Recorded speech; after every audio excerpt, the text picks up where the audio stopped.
kita yang kedua adalah Bapak Insinyur Jaka Widada, MP PhD, yang akan berbagi ilmu tentang bagaimana pemberian nutrisi pada tanaman, khususnya melalui media tanam yang tepat. Nah, silahkan monggo Pak Jaka untuk memberikan materinya. Terima kasih Mbak moderator. Jadi mohon Pak Rudi untuk menutup. Stop sharing Pak Rudi, nyun sewu. Halo Pak Rudi. Nah, udah. Oke, sambung. Nyun tolong panitia untuk sharing punya saya ya. Sebentar Pak Jaka. Jadi terima kasih Bapak Ibu sekalian. Jadi saya hari ini ingin sharing pengalaman saya ya, mendampingi petani selama 4 tahun terakhir ini. Jadi beberapa riset yang kami lakukan, kemudian kami uji coba di lapangan, pendampingan petani dan sebagainya. Tapi memang pada kali ini saya fokus pada sayuran ya. Jadi hortikultura lebih sempit lagi pada sayuran. Jadi kalau kita lihat next bahwa kita bisa, silakan lanjut ya. Kita bisa menanam sayuran itu di mana saja ya. Mulai yang paling sederhana di ember misalnya. Kemudian juga mulai yang dua atas itu untuk hobi ya, belum untuk komersial, tapi yang di bawah ini sudah komersial, misalnya dengan hidroponik atau di dalam rumah kaca dan sebagainya.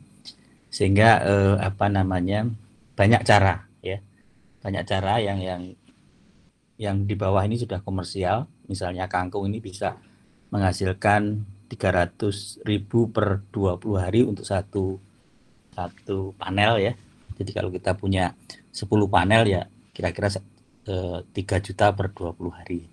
Kemudian yang sebelahnya itu adalah pada melon di rumah kaca. Next. Lanjut Mbak.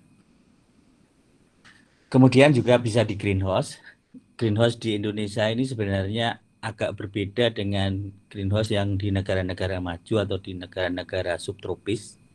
Kalau mereka membuat greenhouse itu adalah greenhouse climate control ya. Jadi menjaga mengenai cuaca dan iklim yang ada di situ. Tapi kalau kita ini cenderung lebih untuk mengamankan dari hama dan penyakit, sehingga konstruksinya juga beda. Kemudian juga kita bisa buat dengan bambu ya. Kalau bambunya diawetkan dengan purak misalnya, itu bisa tahan sampai 10 tahun ya. Kemudian yang kami buat ini di Ponorogo ini, satu greenhouse ukuran 10 kali 40 ini menghabiskan biaya sekitar 17 juta ya. Jadi itu bisa kita tanam di greenhouse untuk komersial. Kemudian next, lanjut, kita juga bisa tanam di lapangan. Ini contoh beberapa yang kami lakukan dengan petani, Dimplot. Kemudian ini dapat support dari Bank Indonesia. Sudah 3 tahun terakhir ini bagaimana kita bisa menanam tanaman ya, cabai utamanya di sini. Jadi kami punya binaan petani cabai di daerah Ngemplak, Sleman.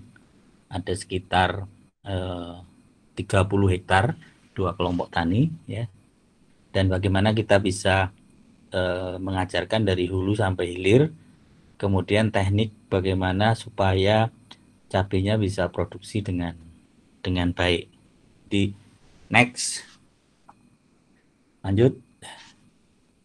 Ini hasil yang diperoleh oleh petani. Jadi dengan cara-cara yang kita kembangkan, bagaimana mulai dari menyiapkan bibit yang baik, kemudian kecukupan air, kemudian juga kecukupan nutrisi, kemudian bagaimana melindungi tanaman supaya tidak terkena hama dan penyakit dan sebagainya, sehingga ini sudah kita praktekkan dan sudah dikerjakan oleh petani-petani kami di Ngemplak utamanya.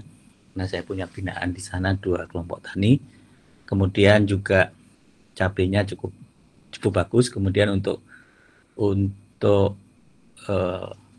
penjualannya mereka sudah punya tempat-tempat pelelangan sehingga juga nilai jualnya juga cukup tinggi. Jadi ada pasar lelangnya, kemudian juga sama BI juga dibuatkan aplikasi untuk komunikasi, untuk penjualan cabai dan sebagainya. Sehingga saya kira itu kedepannya juga menarik untuk yang lainnya untuk melaksanakan yang seperti itu. Next, kita mulai dari yang pertama adalah bagaimana kita menyiapkan bibit sehat. Jadi seperti halnya manusia ya, kalau perawatan sejak bayi itu sudah baik, maka nanti besarnya juga baik. Mulai dari ada imunisasi, kemudian juga pangannya harus disiapkan, misalnya dengan ASI dan sebagainya. Ini kita coba pemanfaatan mikroorganisme yang bisa kita gunakan. Jadi seperti halnya Bacillus Plus ini sudah kami sosialisasikan ke seluruh Indonesia dari Riau sampai Merauke ya. Dan bahkan sudah 4 tahun terakhir, bahkan kemarin sore kita bersama dengan Pak Triharjoko dan kawan-kawan juga baru saja mensosialisasikan bagaimana memproduksi Bacillus Plus ini dengan mudah dan murah. Dan ini hasilnya kita coba di tingkat pedagang bibit ya, pedagang bibit cabai. Ini kita kasih bahannya, kemudian mereka yang melakukan ini dibandingkan dengan yang mereka buat ini jauh lebih sehat, jauh lebih baik.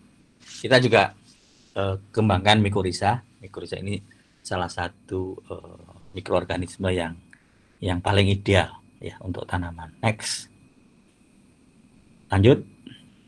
Jadi kalau kita lihat ini contoh, kalau kita membuat pembibitan yang bermycorrhiza dan tidak, ini beda sekali. Dan kalau kita lihat ini juga biayanya sangat murah ya. Jadi kalau kita punya produk atau punya kemasan mycorrhiza yang bentuknya konsentrat, itu satu kemasan yang harganya mungkin sekitar 100.000 itu bisa digunakan untuk 10 hektar lebih. Jadi biayanya sangat murah, tapi kalau kita gunakan sejak pembibitan seperti pada gambar ini akan sangat menguntungkan sekali. Jadi hampir tidak ada penambahan biaya, tapi dari penambahan kesehatan tanaman, penambahan produktivitas tanaman itu sangat tinggi. Next, lanjut. Nah ini juga pernah kita gunakan di Banyuwangi dengan lahan cabai 50 hektar. Ini juga dengan menyiapkan bibit yang sehat dan sebagainya, itu pertanamannya itu hampir hijau semua, tidak ada yang kena virus Gemini maupun yang kena trip dan sebagainya, sehingga ini cukup efektif. Namun juga media untuk pembibitan juga harus kita pilih media yang sehat dalam tanda petik ya, atau yang memang kita persiapkan di situ mengandung mikroorganisme yang menguntungkan. Next. Lanjut. Ini contoh tadi hasil diplot kita di petani ketika kita menggunakan mycorrhiza untuk pembibitan. Jadi satu kemasan itu isinya 100 gram, itu bisa digunakan untuk kalau cabai ini bisa 10 hektar ya. 10 hektar karena biasanya ini kalau kita gunakan di jagung itu untuk 1 hektar, tapi kalau kita lihat biji jagung itu besar-besar ya. Jadi ini cukup efektif terutama pada saat pembibitan. Kemudian lanjut. Kemudian tadi bibit yang baik. Lanjut next. Nah, yang kedua itu adalah kita melakukan optimasi kehidupan yang ada di dalam tanah. Jadi dengan melakukan optimasi ini kita nanti bisa membuat tanah-tanah yang tadinya produktivitasnya rendah menjadi tinggi, kemudian tanaman juga lebih tahan terhadap hama dan penyakit, kemudian di situ juga fisiologis tanaman dan metabolisme tanaman itu berkembang dengan baik. Jadi aksi dari mikroorganisme ini tidak hanya secara kontak langsung, tapi juga dia menghasilkan senyawa-senyawa volatil yang sangat kalau kita bisa memilihnya, kita bisa mengkondisikannya, itu akan menjadi sangat menarik dan sangat menguntungkan bagi kita. Ya. Jadi luar biasa bagaimana kita bisa seperti pada gambar paling atas itu, kita bisa yang tadinya mungkin daerah-daerah endemik penyakit tertentu ini bisa kita kembalikan lagi menjadi daerah yang subur dengan melakukan optimasi mikroorganismenya. Next. Nah ini lanjut. Nah ini salah satu contoh percobaan ya. Jadi yang bagian belakang itu adalah tanaman cabai yang di bawahnya ada mikroorganisme, ada bakteri. Bakterinya itu Bacillus amelophaciens ya, yang menghasilkan senyawa volatil 2-butanon ya. Dan yang di samping depannya ini tidak diberi bakteri yang mengandung butanon. Ini ternyata uap airnya itu bisa mengendalikan penyakit akibat penyakit bakteri di situ. Juga akibat penyakit jamur dan sebagainya, dan kita juga mengembangkan teknik ataupun cara bagaimana mikroba-mikroba yang ada di dalam tanah ini menghasilkan senyawa volatil yang bermanfaat, dan ini akan sangat efektif sekali nanti di lapangan untuk mencegah atau mengendalikan terjadinya serangan hama dan penyakit. Jadi itu tadi terkait dengan bibit sehat dan optimasi kehidupan yang ada di dalam tanah atau mikrobioma. Next, selanjutnya yang perlu kita lakukan adalah juga menjamin adanya kecukupan air.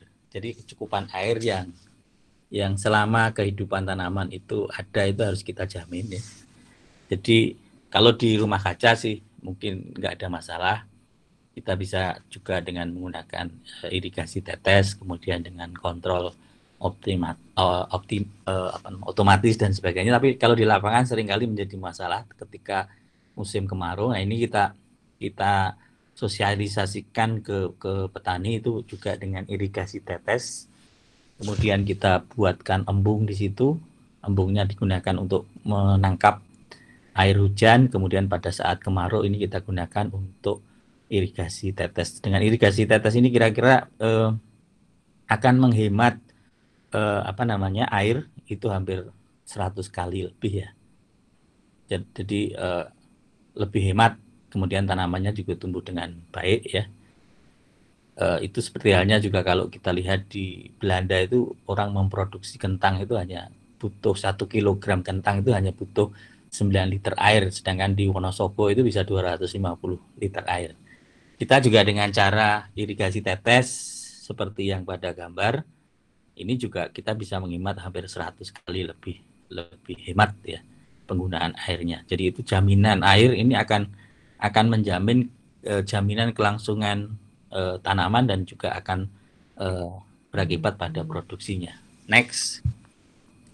Jelas kalau lanjut, ini kalau di model hidroponik ini juga kita tidak perlu memutar airnya itu terus-terusan. Jadi mungkin sehari cukup 2 kali, itu juga akan menghemat listrik ya. Ini juga harus kita hitung juga supaya lebih menguntungkan. Next. Yang selanjutnya adalah kecukupan nutrisi. Kecukupan nutrisi kalau kita lihat tanaman-tanaman di hidroponik itu karena kecukupan nutrisi itu cukup subur, cukup normal dan sebagainya. Kemudian bagaimana ini nanti bisa kita bawa di lapangan ya. Dan barang tentu efisiensi pemupukan di lapangan itu relatif rendah. Sehingga tadi kombinasi dengan irigasi tetes itu akan meningkatkan efisiensi pemupukan ya. Dan juga akan meningkatkan kecukupan nutrisi bagi tanaman. Sehingga irigasi tetes tidak hanya untuk menghemat air, tapi juga untuk mendistribusikan pupuk sehingga pupuknya sampai ke tanaman, tapi juga untuk menghemat atau meningkatkan efisiensi pemupukan. Next. Lanjut. Ini juga di kelompok ibu-ibu, kelompok petani kita ngajari, kemudian mereka berbisnis apa namanya sayuran ya. Kemudian juga tadi cara pengairan airnya juga intermittent, tidak terus-terusan, cuma sehari 2 kali ya, pagi dan sore. Tanamannya juga cukup subur ya. Kemudian lanjut. Kemudian yang lain untuk di lapangan terutama itu adalah kecukupan bahan organik. Nah, ini saya ingin memprovokasi Bapak Ibu sekalian yang terutama yang bertani atau bertanam di lapangan. Jadi bagaimana kita mencukupi bahan organik itu kalau sebisanya adalah dengan memanfaatkan yang internal. Internal itu kita tidak perlu mendatangkan dari luar, tapi cukup kita produksi sendiri di dalam lahan, kemudian kita gunakan untuk pemenuhan bahan organik. Ini salah satu contohnya adalah dengan tanaman oro-oro ini. Ini juga percobaan kami di Banyuwangi. Kita tanam umurnya 6-7 minggu, kemudian sebelum dia berbunga kita traktor, kita masukkan. Jadi cukup menyisihkan waktu sekitar 7 minggu, namun tanah-tanah kita akan kecukupan bahan organik, dan itu dampaknya luar biasa terhadap produksi, terhadap kesehatan tanah, terhadap juga produktivitas juga. Jadi ini bisa kita lakukan tanpa harus membawa bahan organik dari luar. Jadi tanaman itu luar biasa, dia bisa mengkonversi CO2 menjadi biomasa yang melalui fotosintesisnya yang luar biasa. Dan tanaman oro-oro ini adalah tanaman legum dengan mengoptimumkan biji oro-oro dengan rhizobium yang efektif, kemudian kita inokulasi dengan mikorizа, maka produktivitas dari oro-oronya itu juga bisa tembus di angka 50 ton per hektar. Jadi cukup banyak. Nanti kalau kita hitung katakanlah 0,6 atau 0,5 saja ya, itu kita bisa masukkan 25 ton berat kering biomasa ke dalam lahan kita. Kemudian next. Nah, ini yang sudah kita praktekkan, kecukupan bahan organik, kemudian kita gunakan juga dengan Bacillus Plus yang sering kita kita sosialisasikan, dan ini produksinya bisa tembus 2 kilo, bahkan ada yang 2,5 kilo per pohon, dan tanamannya 99% lebih itu sehat, tidak ada yang terinfeksi oleh virus Gemini. Next. Lanjut. Nah, ini yang juga penting, dan saya kira ini barang baru di kita ya, barang baru di teman-teman di Indonesia. Kalau ini di Cina, di Jepang, di Amerika, itu semuanya udah model barang lama. Bagaimana kita memupuk CO2 di dalam rumah kaca. Jadi tanaman itu butuh CO2 untuk fotosintesisnya yang cukup besar ya. Jadi rumah kaca kadang-kadang akan kekurangan CO2, sehingga kita perlu memupuk ya. Pemupukan caranya sederhana, itu ada tong-tong biru. Itu adalah tong-tong pengomposan. Jadi sisa-sisa bahan organik atau sisa-sisa limbah, sisa-sisa rumah tangga dan sebagainya, itu kita bawa ke dalam greenhouse, kita masukkan ke dalam tong pengomposan, maka di situ nanti tongnya itu akan menghasilkan CO2. Dan dari percobaan kita dengan cara ini, produktivitas tanaman jauh lebih tinggi. Ini cara yang sederhana. Kalau mungkin di negara-negara maju mereka mensuplai CO2 ke dalam greenhouse, tapi kalau kita cukup memasang tong-tong pengomposan. Ini juga saya kira nanti bisa dipraktekkan ya, hal yang kita kenalkan. Saya belum melihat di Indonesia menggunakan ini. Terus next. Nah, ini contoh yang sudah menggunakan pemupukan CO2 tadi, tanamannya normal, cukup ya, sesuai dengan umurnya, kemudian juga produktivitasnya. Next. Jadi ini melon hidroponik dengan media zeolit, kemudian dengan pemupukan CO2 dan nutrisi yang cukup, kita bisa membuahkan bisa 1, bisa 2 per tanaman, tergantung dari keinginan kita. Kemudian juga dengan rumah kaca yang sederhana. Next. Lanjut. Kemudian tadi karena kita menggunakan bibitnya adalah bermikoriza, ternyata produksi tanaman yang bermikoriza di melon ini tidak hanya ukuran buahnya tapi juga kemanisannya. Kalau kita lihat itu di angka di bawahnya itu breaknya itu bisa sampai 15,4 manis sekali ya. Jadi ini bisa kita gunakan untuk meningkatkan kemanisan buah. Next. Kemudian cara yang lain itu adalah juga bagaimana kita meningkatkan ketahanan tanaman terhadap hama dan penyakit. Ini salah satunya adalah dengan menggunakan nanokitosan ya. Saya kira nanokitosan sudah banyak dijual, tapi juga kita bisa produksi sendiri ya dengan membeli kitosan yang ada di online dan sebagainya. Kita produksi itu sangat murah ya. Mungkin per liter hanya nggak sampai Rp500. Tapi pengalaman petani kami ini daun yang dulunya kena trip seperti pada gambar di atas ini telah disemprot, daun-daun yang baru ini normal kembali dan yang bagian bawah ini adalah hasilnya setelah mereka menggunakan nanokitosan. Dan nanokitosan ini juga banyak bisa kita gunakan di penanaman hidroponik maupun di lapangan, karena dengan memberikan nanokitosan mungkin pada pengairannya atau pada semprot dan sebagainya itu juga akan mengawetkan masa simpan dari produk-produk hortikultura kita, terutama di hidroponik itu sangat kelihatan sekali. Yang tadinya mungkin 1 minggu sudah layu itu 10 hari masih tetap baik ya, atau bahkan 2 minggu itu masih segar. Next. Untuk mengoptimumkan produksi juga kita yang juga harus kita lakukan adalah bagaimana kita mencegah kerontokan atau bunga jadi ya. Itu juga salah satunya adalah dengan pupuk kalsium ya. Pupuk kalsium juga banyak dijual, banyak di toko-toko. Kemudian juga unsur hara mikro itu sangat penting, terutama ada ZN, Fe dan sebagainya di situ. Kemudian asam amino itu juga belum banyak. Tapi ternyata dengan penggunaan kalsium, unsur hara mikro maupun asam amino ini juga tingkat kerontokannya itu bisa kita tekan sehingga produktivitas dari pertanaman juga bisa naik. Jadi ini tadi kalau bawahnya sudah kita perbaiki, bagian atasnya juga bisa kita lakukan ya. Bahkan tadi dengan nanokitosan kita juga nggak perlu lagi menggunakan pestisida dan sebagainya, sehingga bisa memproduksi sayur-sayuran pada sayuran yang sehat karena tidak menggunakan pestisida.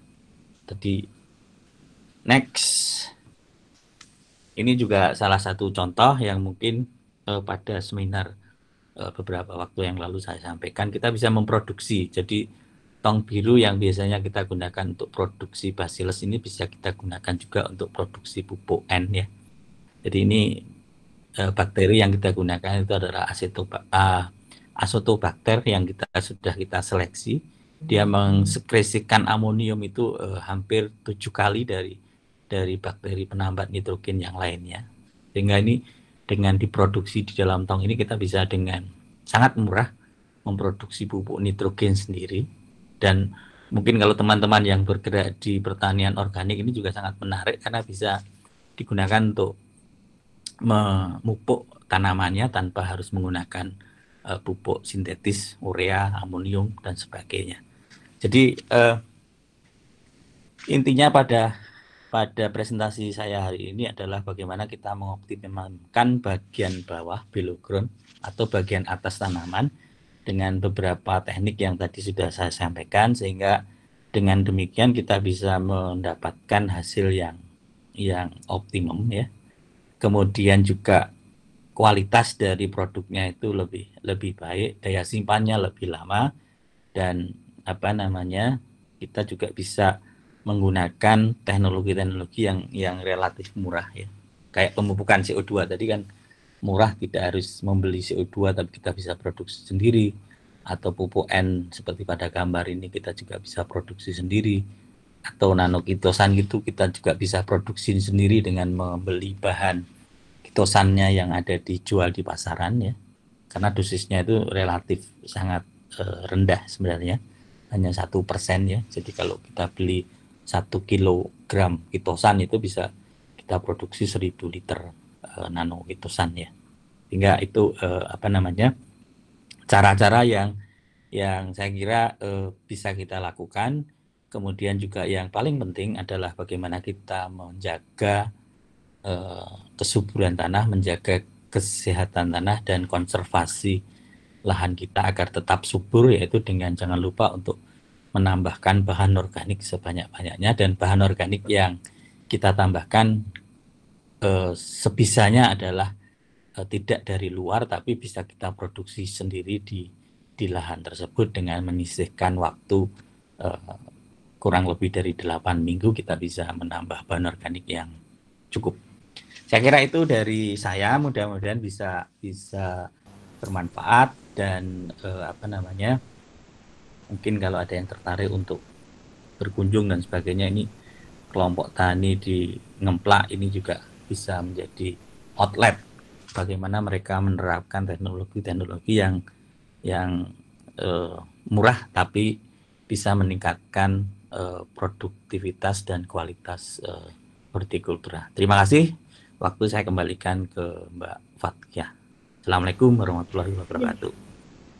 Waalaikumsalam warahmatullahi wabarakatuh. Matur nuwun Pak Jaka. Jadi saya menggarisbawahi ya, tadi ada yang cukup menarik bagaimana kita bisa memperlakukan tanaman seperti kita merawat manusia gitu ya, dari bayi. Kalau bayi itu kita imunisasi dengan vaksin, nah kalau tanaman bisa juga kita imunisasi dengan pemberian berbagai mikroba gitu ya. Kemudian bagaimana kecukupan bahan organik itu ternyata juga bisa dipenuhi dari bahan-bahan yang diproduksi sendiri.